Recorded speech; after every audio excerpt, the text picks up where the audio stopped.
நெறைய பேருக்கு வந்து ஒபிசிட்டின்னு சொல்றாங்க. நல்ல உடம்பு அதிகமா இருக்கு, குண்டா இருக்கு, தொப்பை பெருசா இருக்குங்க, வயிறு என்னங்க நம்ம ஏதாவது ஒரு பழமொழி சொல்லுவாங்க. "யானை வரும் பின்னே, மணி ஓசை வரும் முன்னே." இப்ப தொப்பை வரும் முன்னே, மனிதன் வருவான் பின்னே அப்படின்ற மாரி, தொப்பை மட்டும் நல்லா பெருசா இருக்குங்க அப்படின்லாம் நெறைய பேர் ஃபீல் பண்றாங்க. ஆண்கள், பெண்கள் நெறைய பேர் ஃபீல் பண்றாங்க.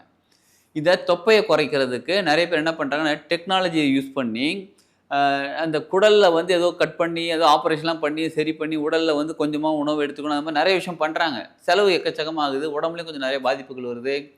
நல்லதா, கெட்டதா நம்ம அத ஆராய்ச்சி பண்ண வேண்டாம். சரிங்களா? அது அவங்கவங்க விருப்பம் அது, செய்றது. இப்ப நம்ம என்ன கத்துக்க போறோம் அப்டின்னா, ரொம்ப செலவு கம்மியா, இயற்கையான முறையில, டெக்னிக் ரொம்ப சின்ன டெக்னிக். ஆனா பவர்ஃபுல்லான டெக்னிக் உபயோகப்படுத்தி, எப்படி நம்ம தொப்பைய குறைக்கிறது? எப்படி நம்ம வந்து ஸ்லிம்மா இருக்கிறது?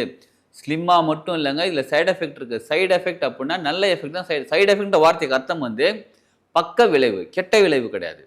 பக்க விளைவு. சரிங்களா? பேட் சைட் எஃபெக்ட் தான் கெட்ட விளைவுகள். குட் சைட் எஃபெக்ட் நல்ல விளைவுகள். நல்ல விளைவுகள். இப்ப நம்ம வந்து குட் சைட் எஃபெக்ட் பத்தி பேசப் போகிறோம் இதனால. சரி. என்ன பண்ணணும்னு கேட்கிறீங்களா? வெள்ளரிக்காய் வாங்கிக்கோங்க. இந்த 2 பக்கம் கட் பண்ணி தோல்லாம் சீவிட்டு ஜூஸ் போடுங்க. ஜூஸ் போடும்போது அதில என்ன பண்ணுங்க, ஒரு 1/2 மூடி எலுமிச்சம்பழம் புழிஞ்சு விட்டுருங்க. புழிஞ்சு நல்லா ஜூஸ் போட்டு ஸ்மாஷ் பண்ணிட்டு, கொஞ்சம் கூட தண்ணி ஊத்திக்கோங்க. நல்லா ஸ்மாஷ் பண்ணிட்டுங்க. ஸ்மாஷ் பண்ணிட்டு, ஃபில்டர் பண்ணிடுங்க. ஃபில்டர் பண்ணிட்டு அந்த தண்ணிய குடிங்க. எப்ப குடிக்கணும்? தினமும் காலைல வெறும் வயித்துல குடிச்சுக்கிட்டே வாங்க. இதனால என்னென்ன நடக்கும் தெரியுங்களா? உடம்பு இளைக்கும். உடம்பு எப்படிங்க இளைக்கும்னு கேட்கிறீங்களா? டீடாக்ஸ் ஆகும் உடம்பு. உடம்புல இருக்கக்கூடிய தேவையில்லாத கொழுப்புக்கள்லாம் வெளில போகும். இது ரொம்ப குளிர்ச்சியாச்சுங்க.